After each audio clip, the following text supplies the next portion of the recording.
नमस्कार, मैं रवीश कुमार। जंग फिर से छिड़ गई है। बाजार की तरफ मत देखिए आज कितना गिरा, आपका कितना डूबा। सरकारों की तरफ देखिए कि सबने मिलकर आपके लिए कितना गहरा गड्ढा खोदा। भारत के लोग गैस और तेल के दाम के रूप में कीमतें चुका ही रहे हैं। ट्रंप हर मोड़ पर लाचार नजर आ रहे हैं। इसराइल ने सीज फायर का उल्लंघन कर लेबनान पर हमला क्यों किया और ईरान ने जवाब क्यों दिया? इसराइल क्यों यह सब कर रहा है? इन सवालों के जवाब खोजे जा रहे हैं। इस सवाल का भी कि क्या ईरान पर हमला कर नेतन्याहू ने ट्रंप को चैलेंज कर दिया है या नेतन्याहू को पर्दे के पीछे से ट्रंप ही सपोर्ट कर रहे हैं। सीबीएस की न्यूज है कि युद्ध विराम के बाद पहली बार ऐसा हुआ कि अमेरिका की सेना ने ईरान के खिलाफ इसराइल के हमले में भाग नहीं लिया। ट्रंप ने अमेरिका की सेना को आदेश ही नहीं दिया कि ईरान के हमले से इसराइल को बचाना है। चर्चा चल रही थी कि ट्रंप और नेतन्याहू के बीच दूरी बढ़ गई है। सीबीएस की रिपोर्ट ने इसे पुख्ता कर दिया। हम अपने वीडियो में आगे बात करेंगे कि ट्रंप और नेतन्याहू के बीच एक जंग छिड़ी है कि दोनों में बॉस कौन है। लेबनान के प्रधानमंत्री का कहना है कि इसराइल ने लेबनान पर 3,500 बार बमबारी की है। लोग वहां मारे गए हैं। सैकड़ों की संख्या में इमारतें नष्ट हो गई हैं। लेबनान की तबाही की तस्वीर दुनिया के सामने ठीक से आ भी नहीं पाई।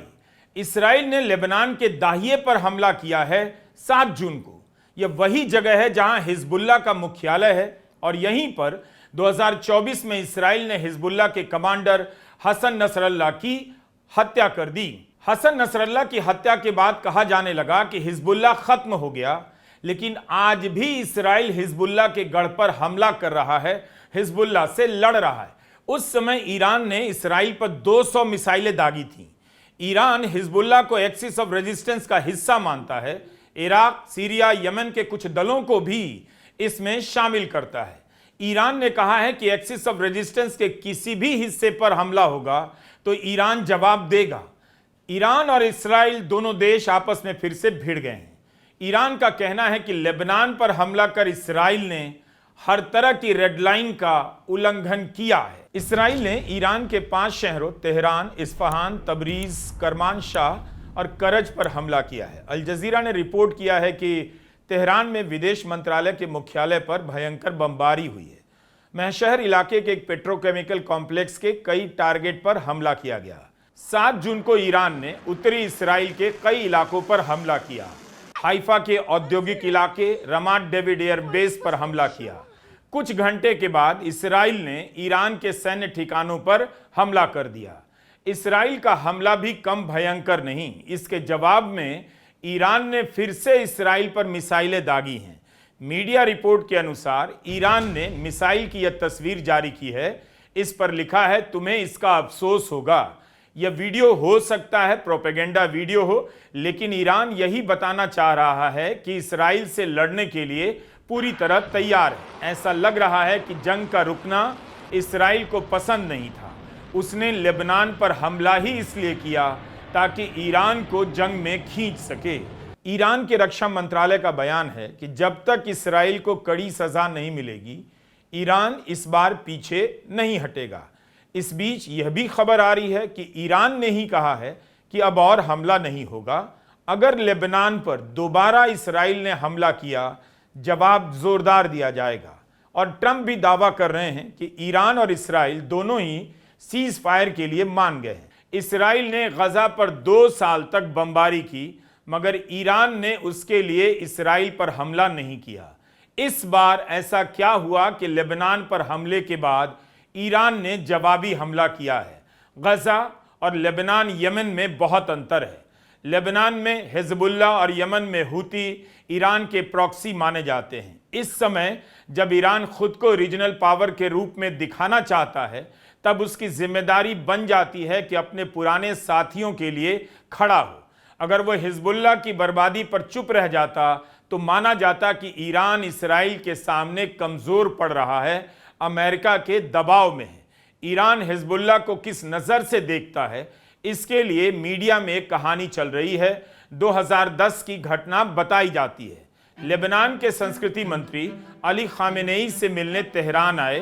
हिजबुल्लाह के बढ़ते प्रभाव से चिंतित थे। जब संस्कृति मंत्री ने यह बात खामेनेई से की तो खामेनेई ने फ्रांस के रचनाकार विक्टर ह्यूगो के मशहूर उपन्यास हंचबैक ऑफ नोट्रोडाम की कहानी याद दिलाई। इस उपन्यास की एक किरदार है एस्मेराल्डा। एस्मेराल्डा बेहद खूबसूरत किरदार है, हर कोई उसे तंग करता है, इसीलिए हमेशा अपने साथ एक छोटी छुरी रखती है ताकि कोई हमला करे तो अपनी जान की रक्षा कर सके। अगर एस्मेराल्डा अपने साथ छुरी लेकर नहीं चलती तो उसका अस्तित्व नहीं बच पाता। यह कहानी सुनाते हुए खामेनेई लेबनान के मंत्री से कहते हैं, आपका देश भूमध्य सागर के इलाके का नगीना है, सबसे सुंदर जगह है, हर कोई इसे हासिल करना चाहता है, इसीलिए आपको अपने लिए यह छुरी रखनी होगी। इस कहानी से जवाब खोजा जा रहा है कि आखिर ईरान ने लेबनान के लिए इसराइल पर हमला क्यों किया। युद्ध को समझने के लिए साहित्य के संसार में भी बस्ता लेकर भटकना पड़ता है। मतलब यही है कि अगर हिजबुल्लाह के लिए ईरान आगे नहीं आता तो लेबनान को बचाना मुश्किल हो जाता। लेबनान के लिए भी जरूरी है कि हिजबुल्लाह को बनाए रखे। लेबनान को इसराइल के कब्जे में जाने से बचने के लिए ईरान ने लेबनान में हिजबुल्लाह को खड़ा किया था। अगर ईरान चाहता है कि आगे के लिए हिजबुल्लाह का समर्थन मिलता रहे तो इसे इसराइल पर हमला करना ही था। हिजबुल्लाह है तो ईरान और इसराइल के बीच एक बफर भी बना हुआ है। एक और बात यह है कि ईरान ने शुरू से अमेरिका और इसराइल के युद्ध विराम को इसी शर्त पर माना कि इसराइल लेबनान पर हमला नहीं करेगा। अगर करेगा तो उसे युद्ध विराम का उल्लंघन माना जाएगा।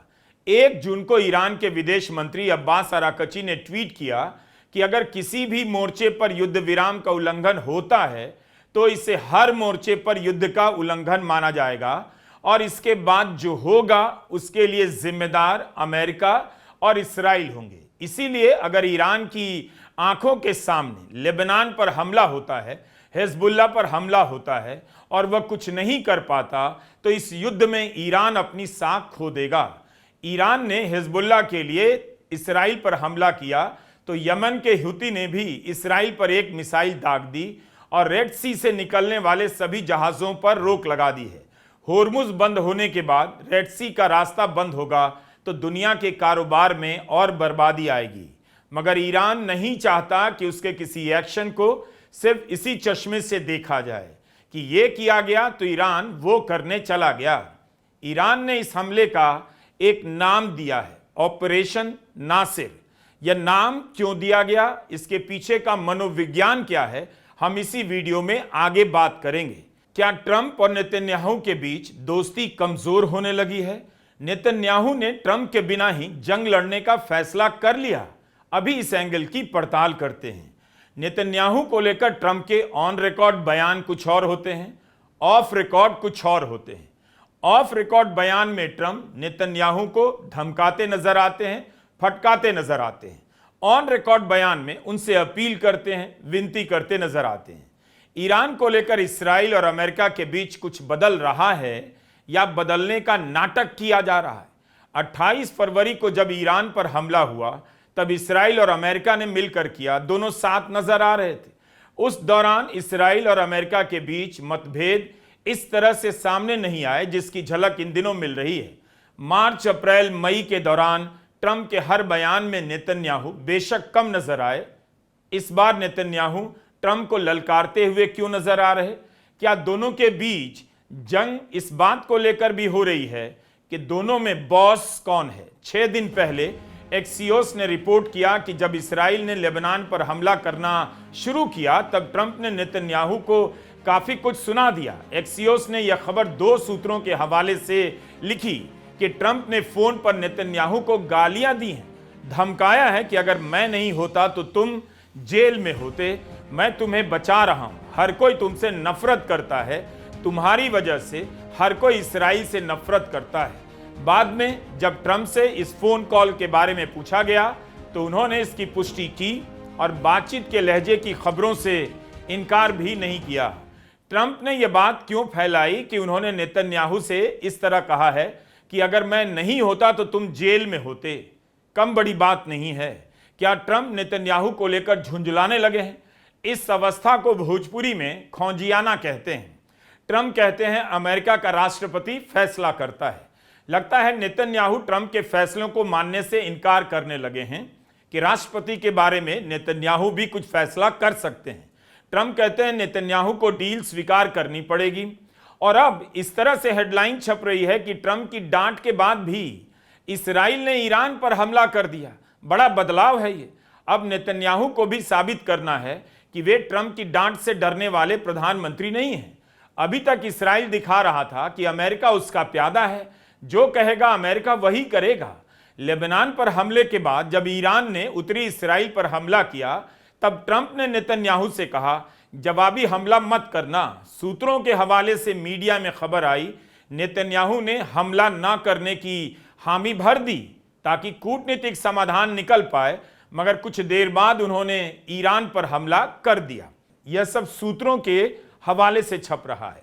ट्रंप नेतन्याहू को जेल जाने से बचा रहे, किस लिए? इस पर नेतन्याहू का जवाब बाकी है। नेतन्याहू का एक पुराना बयान है, उसी से पता चलता है कि अमेरिका के राष्ट्रपति और इस्राइल के प्रधानमंत्री के बीच बॉस कौन है, इसे लेकर तनातनी रहती है। 2021 में चुनाव हारने के बाद नेतन्याहू ने नई सरकार के बारे में कहा कि अमेरिका के सामने खड़े होने की इनमें वो हिम्मत नहीं जो मुझ में है। इस्राइल का एक प्रधानमंत्री ऐसा होना चाहिए जो अपने अस्तित्व से जुड़े मामले में अमेरिका के राष्ट्रपति को ना कह सके। तो क्या नेतन्याहू ने अपनी बात साबित कर दी कि ट्रंप के मना करने के बाद भी इस्राइल ईरान पर हमला कर सकता है?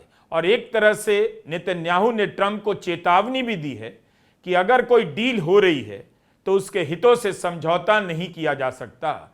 2024 में नेतन्याहू ने एक और बात कही थी, उसे भी देखने की जरूरत है। तत्कालीन राष्ट्रपति जो बाइडेन को जवाब देते हुए नेतन्याहू ने कहा कि अगर हमें अकेले खड़े रहना पड़ेगा तो हम अकेले खड़े रहेंगे। अगर हमें जरूरत पड़ी तो हम अपने नाखूनों के बूते लड़ेंगे, लेकिन हमारे पास नाखूनों से भी ज्यादा कुछ और है। यह तो जाहिर है कि इसराइल के पास अपनी शक्ति कुछ भी नहीं, वह अमेरिका के सपोर्ट और हथियारों के दम पर लड़ता है। ईरान पर हमले के बाद जब मिसाइलों को भेजने वाले इंटरसेप्टर की कमी हुई, तब क्यों दुनिया भर से इंटरसेप्टर की जुगाड़ करने लग गया? लेकिन क्या ईरान इस थ्योरी के भरोसे है कि ट्रंप और नेतन्याहू के बीच दूरी बढ़ गई है? ईरान किसी झांसे में नहीं आना चाहता। वह इसराइल और अमेरिका की योजनाओं को अलग अलग नहीं देखता, दिन रात नहीं बदलता, अपनी समझ स्थिर रखता है। ईरान से आने वाले बयानों को देखकर लगता है वह अभी भी पर्दे पर चल रही कहानियों पर विश्वास नहीं करता। अमेरिका दिखाना चाहता हो कि वह इस हमले में शामिल नहीं, इसराइल के रवैये से परेशान है, लेकिन ईरान के बयानों से लगता नहीं कि वह इस तरह की बहानेबाजी में भरोसा रखता है। ईरान के विदेश मंत्रालय के प्रवक्ता ने कहा कि अमेरिका के दावों के बावजूद हम जानते हैं कि अमेरिका का मिलिट्री सेंट्रल कमांड इसराइल के साथ हर तरह से सहयोग कर रहा है, कोऑर्डिनेट कर रहा है, ऑफेंसिव और डिफेंसिव ऑपरेशन में उसके साथ मिला हुआ है। ईरान से डील के नाम पर ट्रंप नेतन्याहू से किस हद तक दूरी बना सकते हैं, यह अभी साफ नहीं। कोई नया जवाब नहीं है, पुराना जवाब ही है कि ट्रंप नेतन्याहू से बहुत हद तक अलग नहीं हो सकते। इसी भरोसे इसराइल ने 8 अप्रैल से जारी सीज फायर को खत्म किया, लेबनान पर हमला कर दिया। जब भी इस तरह की खबरें फैलती हैं कि डील होने वाली है, इसराइल हमला करता ही है। अमेरिका चाहता है कि जंग के मैदान से लौटने का रास्ता मिल जाए, मगर इसराइल चाहता है अमेरिका जंग के मैदान से वापस ना जाए। 2 महीने गुजर गए, डील किसी मोड़ पर नहीं पहुंची। अब दुनिया यह जानना चाहती है कि अमेरिका और ईरान के बीच अगर डील हो रही है, किसी मुकाम पर पहुंच रही है, तो किस बात को लेकर अटकी है? क्या किसी भी डील को इसराइल स्वीकार कर लेगा? इस बातचीत में इसराइल की क्या शर्तें हैं, साफ नहीं। इस संदर्भ में 2 इंटरव्यू की चर्चा है। CNN के फ्रेड प्लाइटगिन ने ईरान के सुप्रीम लीडर के सैनिक सलाहकार मोहसिन रेजाई से बातचीत की है, और दूसरा NBC की पत्रकार क्रिस्टन वेलकर की, जो उन्होंने ट्रंप से बातचीत की है। इस इंटरव्यू में ट्रंप चुनाव से जुड़े सवालों से इतने भड़क गए कि बीच इंटरव्यू से चले गए। उसके बाद लोग भारत में करण थापर और प्रधानमंत्री नरेंद्र मोदी के पुराने इंटरव्यू को याद करने लग गए। सीएनएन को दिए मोहसिन रेजाई के इंटरव्यू से पता चलता है कि ईरान चाहता है कि अमेरिका दुनिया भर के बैंकों में जब्त उसके 24 अरब डॉलर जारी कर दे। पहली खेप में 12 अरब डॉलर और बाकी रकम आगे के चरणों में। मोहसिन रेजाई का कहना है कि दोनों देशों के बीच विश्वास बहाल करने के लिए पैसा जारी करना जरूरी है और इसका रास्ता ट्रंप के पास ही है। अब इसी सवाल को लेकर एनबीसी की क्रिस्टल वेलकर ने ट्रंप से पूछा तो उन्होंने कहा, अगर ईरान का व्यवहार अच्छा होगा तो पैसा देने के बारे में सोच सकते हैं। ईरान डील के रूप में अपना पैसा मांग रहा है और ट्रंप समझ रहे हैं ईरान मजबूर है। इसके नाम पर न्यूक्लियर डील के लिए दबाव डाला जा सकता है। ट्रंप बार बार कह रहे हैं कि अमेरिका ईरान के साथ मिलकर अपने उपकरणों से ईरान के संवर्धित यूरेनियम को निकालना चाहता है। ट्रंप ने एक और बात कही कि ईरान के साथ दोस्ताना व्यवहार होने लगा है। ईरान अपना यूरेनियम अमेरिका को नहीं देगा, यह उसका पोजीशन है और बिना इसके अमेरिका ईरान को 24 अरब डॉलर देने की बात नहीं मानेगा। मान लेगा तो यह उसकी हार होगी। दुनिया युद्ध डील सुनकर ऊब चुकी है। कब से डील हुई जा रही है। अब तो डील की प्रक्रिया से पाकिस्तान की चर्चा भी पीछे जाने लगी है। ट्रंप अभी भी नहीं चाहते कि जंग हाथ से बाहर जाए, इसीलिए ईरान से भी अपील कर रहे हैं, आपने जवाबी हमला कर जो बताना था बता दिया।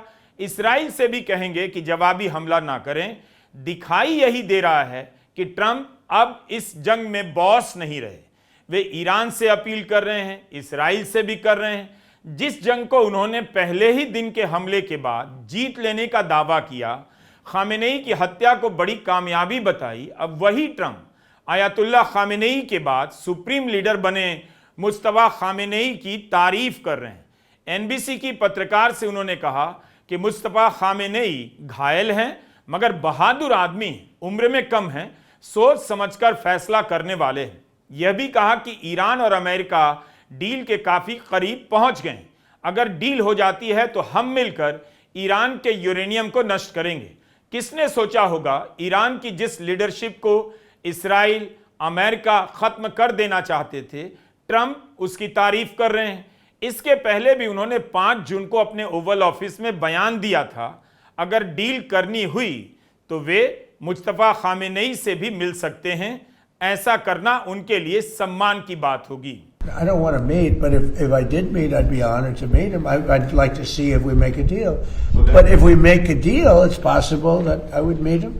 I'd be okay with it. लेकिन सीएनएन को दिए अपने इंटरव्यू में मुस्तफा खामेनेई के सलाहकार मोहसिन रेजाई ने कहा, ट्रंप और सुप्रीम लीडर की कोई मुलाकात नहीं होगी। तब भी ट्रंप खामेनेई की तारीफ कर रहे हैं। यह बात नेतन्याहू को चुभी तो होगी। उन्हें लगा होगा अमेरिका ईरान के प्रभाव में आ रहा है, जिस लीडर को खत्म करने चले थे उसकी तारीफ ट्रंप कर रहे हैं। ट्रंप ने नेतन्याहू को ग्रेट लीडर तो नहीं कहा, बल्कि खबर लीक हो रही है कि उन्हें धमकाया कि अगर ट्रंप नहीं होते तो जेल में होते। लगता है ट्रंप किस्तों में ईरान से हार कबूल करना चाहते हैं। इस एक नेता की वजह से गजा में नरसंहार का लंबा दौर चला। दुनिया की सारी ताकतें नेतन्याहू के सामने बेबस नजर आई। ईरान के हमले के बाद इस्राइल ने गजा तक पहुंचने वाले मदद के तमाम रास्तों को बंद कर दिया है, यानी गजा को सताना इसने अभी भी नहीं छोड़ा। अब नेतन्याहू के कारण सारी दुनिया की अर्थव्यवस्था चौपट हो रही है, लोगों की कमाई डूब रही है। इस नेता के साथ कौन खड़ा है यह भी याद रखिए, कैसा होगा जो उसके साथ खड़ा है। नेतन्याहू को इस बात से फर्क नहीं पड़ता कि दुनिया में कच्चे तेल का भाव क्या है, शेयर मार्केट में किसका पैसा डूबा है, गैस की सप्लाई खत्म हो गई। यह आदमी डील के पीछे पड़ा है कि नहीं होने देना है।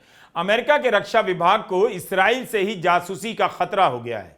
अमेरिकी खुफिया विभाग की आंतरिक रिपोर्ट के अनुसार इस बात की आशंका तेज है कि इस्राइल की खुफिया एजेंसियां अमेरिका के मध्यस्थों की जासूसी कर रही हैं। न्यूयॉर्क टाइम्स की इस रिपोर्ट में लिखा है कि दोनों देश जानते हैं कि एक दूसरे की जासूसी कर रहे हैं, लेकिन इस बार इस्राइल ने रेड लाइन पार कर दी है। अमेरिका के शीर्ष अधिकारियों की भी जासूसी करने लगा है। इसमें स्टीव विटकॉफ भी शामिल है। उधर ईरान के विदेश मंत्रालय ने कहा कि ईरान और अमेरिका के बीच संवाद खत्म नहीं हुआ। पाकिस्तान के गृह मंत्री इसीलिए तेहरान में हैं ताकि बातचीत चलती रहे। जिस दौरान हम ये स्क्रिप्ट लिख रहे हैं और रिकॉर्ड कर रहे हैं, ईरान इसराइल पर तीसरा हमला लॉन्च कर चुका है। इसराइल में एक बार फिर स्कूलों की छुट्टी कर दी गई है। अस्पतालों से कहा गया है बेसमेंट से काम करें। यातायात 75% क्षमता पर ही चलेगा और ओपन पब्लिक स्पेस में 200 से ज्यादा लोग जमा नहीं हो सकते। उधर युद्ध के बढ़ने की आशंका ने खाड़ी के देशों को भी अलर्ट कर दिया है। ईरान के हमले के बाद सऊदी अरब ने अल खर्ज इलाके में अलर्ट का ऐलान किया।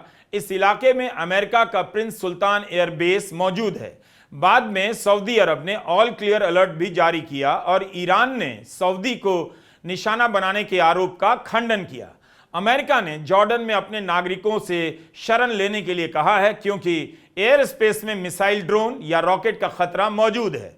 ईरान के हमले के बाद इराक और सीरिया ने भी अपना एयर स्पेस बंद कर दिया है। यही सब दुनिया में चल रहा है। अब आते हैं इस पर कि ईरान ने ऑपरेशन नासिर नाम क्यों रखा। यह कहानी दिलचस्प है। 80 के दशक में ईरान और इराक के बीच जब 8-10 साल युद्ध चला तो उस दौरान दोनों देशों के बीच टैंक वॉर का नाम रखा गया था ऑपरेशन नासिर। इस ऑपरेशन में ईरान हार गया था। जिस ऑपरेशन में ईरान हार गया हो उसके नाम पर अभी क्यों हमला लॉन्च करेगा।